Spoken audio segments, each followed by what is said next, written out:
علامہ مولانا مفتی شارف القادری صاحب قبلہ کی تشریف آوری ہو چکی ہے۔ بہت ہی بہترین اور جاندار خطاب آپ کو سماعت کرنا ہے۔ اللہ تعالی ہم سب کی حاضری کو اپنی بارگاہ میں قبول فرمائے۔ میں عرض کر رہا تھا کہ دین کو مٹانے کی سازشیں آج کوئی نئی نہیں ہے۔ آقا کریم جناب محمد رسول اللہ کے زمانے سے ہی اس دین کو مٹانے کی سازشیں ہو رہی ہیں، اور ہم نے یہ بھی دیکھا ہے کہ مٹانے والے مٹ رہے ہیں، لیکن دین ترقی کر رہا ہے، دین بڑھتا چلا جا رہا ہے، اس لیے کہ اسلام کی فطرت میں قدرت نے لچک دی ہے، تم جتنا دباؤ کہ یہ اتنا ہی ابھرے گا۔ میرے آقا تشریف لے کر آئے ہیں، حکمت و مصلحت کیا ہے؟ اس دنیا کو اللہ کا نیک بندہ بنانا ہے، دنیا والوں کو اللہ کے قریب کرنا ہے۔ آؤ ذرا میں تھوڑی دیر میں اپنی بات کو ختم کر کے رخصت ہو رہا ہوں۔ ہم دیکھ رہے ہیں ہمارا سماج کس طرف جا رہا ہے، ہمارا معاشرہ کس طرف جا رہا ہے۔ آج ہمارے سماج کے اندر سب سے زیادہ جو بیماری پائی جا رہی ہے، آج جس کو دیکھو چغلی میں لگا ہوا ہے، جس کو دیکھو غیبت میں لگا ہوا ہے، چغل خوری تو ایسے کر رہے ہیں جیسے کہ یہی ان کا کام ہے۔ اس طرح ایک دوسرے کی برائی میں لگے ہوئے ہیں، ایک دوسرے کی چغلی میں لگے ہوئے ہیں۔ آؤ ذرا سنتے چلو، یہ کتنا خطرناک جرم ہے، کتنا بڑا گناہ ہے، کتنا خطرناک جرم ہے جس کو ہم اور آپ چغلی کہتے ہیں۔ پہلے تو یہ سمجھ لیں کہ چغلی کہتے کسے ہے۔ مفتی شارف صاحب تشریف فرما ہے، سمجھ لیں وہ برائی جو کسی کے اندر موجود ہے، اس برائی کو ہم کسی دوسرے کے سامنے بیان کریں، اس کا نام چغلی ہے۔ یہ چغلی ہے۔ اگر کوئی برائی کسی کے اندر موجود نہیں ہے، وہ بیان کی جائے کہ یہ چغلی ہے، یہ تو الزام ہے، بہتان ہے۔ ہم کہتے ہیں ارے یہ چغلی کیسے ہو سکتی ہے، فلاں انسان کے اندر یہ برائی موجود ہے، فلاں انسان کے اندر یہ برائی موجود ہے، اسی کا نام چغلی ہے۔ اگر تو چاہتا ہے اس کی اصلاح کرے تو دوسرے سے برائی بیان مت کر، اسی کے سامنے جا کے اس کی برائی بیان کر کے اس کی اصلاح کر دے۔ یہ اصلاح کی کوشش ہے، دوسرے کے سامنے برائی کرنا، اسی کا نام چغلی و غیبت ہے۔ میرے آقا ارشاد فرماتے ہیں لا يدخل الجنت النمام، جنت میں چغل خور داخل نہیں ہو سکتا۔ چغل خور جنت میں داخل نہیں ہو سکتا ہے۔ آپ جانتے ہو چغلی کیسے کہتے ہیں؟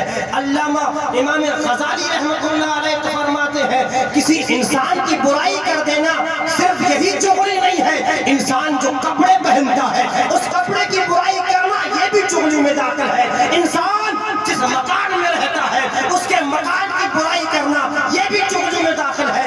انسان جو سواری استعمال کرتا ہے اس کی سواری کی برائی کرنا یہ بھی چغلی میں داخل ہے۔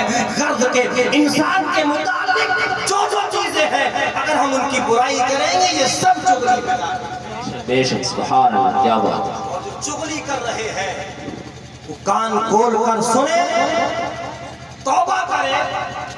اور امام غزالی رحمت اللہ تعالیٰ نے ایک واقعہ مکاشفۃ القلوب کے اندر تحریر فرمایا ہے، چغل خوروں کی عبرت کے لیے اس کو سنیں اور بار بار توجہ دیں اور توبہ کرنے کی کوشش کریں۔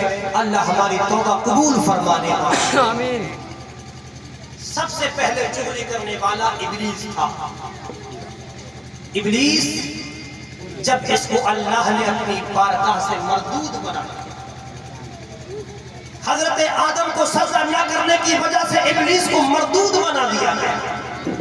اس سے یہ بھی سبق ملتا ہے اگر کسی نبی کی شان میں گستاخی کر دی جائے پھر کوئی نماز کام نہیں آتی ہے، کوئی سجدے کام نہیں آتے ہیں، کوئی روزے کام نہیں آتے ہیں۔ اگر نبی کی بارگاہ میں ادنا سی بھی گستاخی ہو جائے ساری عبادتیں منہ پہ مارتے ہیں۔ بے شک سبحان اللہ، کیا بات ہے، کیا بات۔ ابلیس سے بڑا عابد کون ہے؟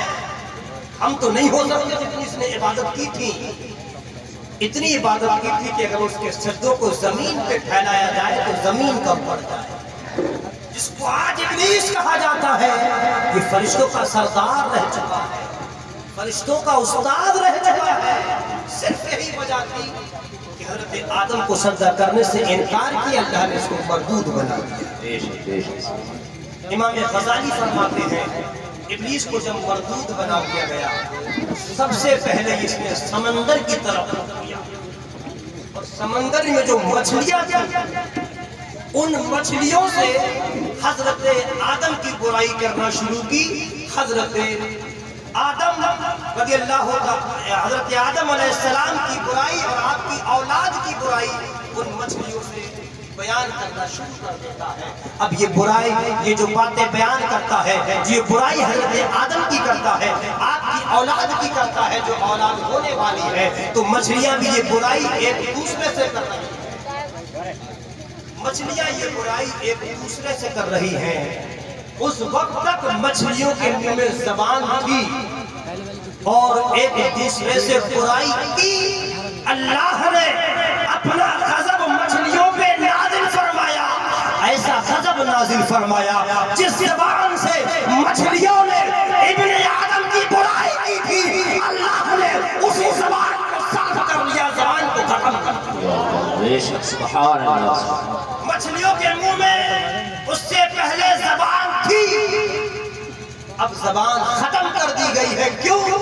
کہ مچھلیوں نے بھی برائی کی تھی حضرت آدم کی اور ابن آدم، اس برائی کی بنیاد پہ زبان ختم کر دی گئی ہے۔ ذرا غور کریں، ذرا غور کریں، جو پروردگار مچھلیوں کے منہ سے زبان ختم کر سکتا ہے وہ اس بات پر بھی قادر ہے ہم اگر چغلی کریں تو ہمارے منہ سے زبان ختم کر دے، وہ اس بات پہ بھی۔ نعرے تکبیر، نعرے رسالت، مسلک اعلیٰ حضرت مفتی تحسین صاحب قبلہ، نعرے تکبیر، نعرے یہ رسالت۔ تو کرم ہے مصطفیٰ کریم صلی اللہ علیہ وسلم کا، جو ہمارے گناہوں کی سزا ہمیں ہاتھ کے ہاتھ نہیں مل رہی ہے۔ یہ کرم ہے میرے مصطفیٰ کا کہ گناہ کرنے کے بعد ہمیں مہلت مل رہی ہے، ہم توبہ کر لیں اپنے گناہوں سے، ہم باز آ جائیں اپنے گناہوں سے۔ میرا پروردگار کتنا کریم ہے، اے چغلی کرنے والوں، اے غیبتیں کرنے والوں، اے جھوٹ بولنے والوں، اے برائی کرنے والوں، اے ظلم و ستم کرنے والوں، میرا پروردگار کتنا کریم و رحیم ہے۔ میرے آقا ارشاد فرماتے ہیں التائب من الذنب کمن لا ذنب له، جو گناہوں سے توبہ کر لیا کرتا ہے وہ ایسا ہو جاتا ہے جیسے کوئی گناہ کیا ہی نہیں۔ اتنا کریم ہے پروردگار، تم نے لاکھ گناہ کیے ہیں، تیرے گناہ کتنے بڑے کیوں نہ ہو، پہاڑوں کے برابر کیوں نہ ہو، لیکن یہ بھی یاد رکھ اللہ کی رحمت سے بڑے نہیں ہوتے۔ سبحان اللہ، کیا بات ہے، کیا کتنا بڑا گناہگار کیوں نہ ہو، کتنا بڑا خطاکار کیوں نہ ہو، کتنا بڑا گناہ کرنے والا کیوں نہ ہو، میرے رب کی رحمت سے تیرے گناہ بڑے نہیں ہو سکتے۔ اس لیے آجا، لوٹ کے آجا، واپس آجا، میرے رب کی بارگاہ میں آجا، سچے دل سے توبہ کر لے۔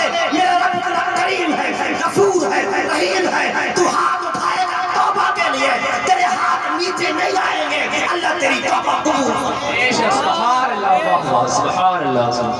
ہم توبہ کر کے تو دیکھیں، اس کی بارگاہ میں پلٹ کے تو دیکھیں، اس کی بارگاہ میں جا کر کے تو دیکھیں، اللہ ہم سبوں کی توبہ قبول فرمانے والا۔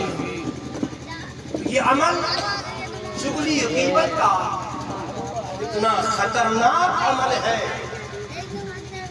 ایک بس آخری جملہ اسی تعلق سے بیان کر رہا ہوں، سنیں کہ چغلی اتنا برا عمل ہے کہ یہ اس کو زنا سے بھی بدتر قرار دیا گیا ہے،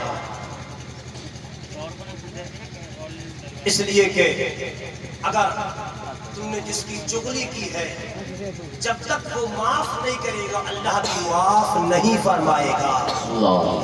چغلی کرنے والا، کسی کی برائی کرنے والا، کسی کی حق تلفی کرنے والا، کسی پہ ظلم کرنے والا، کسی کو ستانے والا، اس سے معافی بغیر اللہ کی بارگاہ میں کتنا کیوں نہ رو لے، آنسو کیوں نہ بہا لے، سجدے کتنے لاکھ سجدے کر لے، کروڑوں سجدے کر لے، ایک بات یاد رکھ لے، جس کی تو نے برائی کی ہے، جس کا حق مارا ہے، جس کو ستایا ہے، جب تک وہ تجھے معاف نہیں کرے گا اللہ بھی معاف نہیں۔ سبحان اللہ بے شک لوگ حق مار کے اور حج کر کے آتے ہیں، یہ سمجھتے ہیں ہم بڑی ذمہ ہو گئے، گناہوں سے پاک ہو گئے، وہ بھی کان کھول کر سن لے، اگر کسی کا حق مارا ہے لاکھ حج کر لے، جب تک حق مارنے والا، جب جس کا حق مارا ہے وہ معاف نہیں کرے گا، اللہ بھی معاف نہیں فرمائے گا۔ اس لیے ہم اس کو ہلکے میں نہ لیں، یہ نہ سوچیں ہاں ہم نے بڑے ظلم کیے تھے اب توبہ کر لیا بس کام ختم ہو گیا۔ توبہ کے بھی کچھ اصول ہیں، توبہ کے بھی کچھ شرائط ہیں، جب شرائط و اصول کے ساتھ توبہ کی جاتی ہے تو اللہ قبول فرما لیتا ہے۔ بے شک سبحان اللہ ہم سب کو عمل خیر کی توفیق عطا فرمائے، کبھی کبھی اس محفل پاک کو اپنی بارگاہ میں قبول فرمائے۔ وما علینا الا البلاغ، استغفر اللہ ربی من کل ذنب واتوب الیہ۔ السلام علیکم۔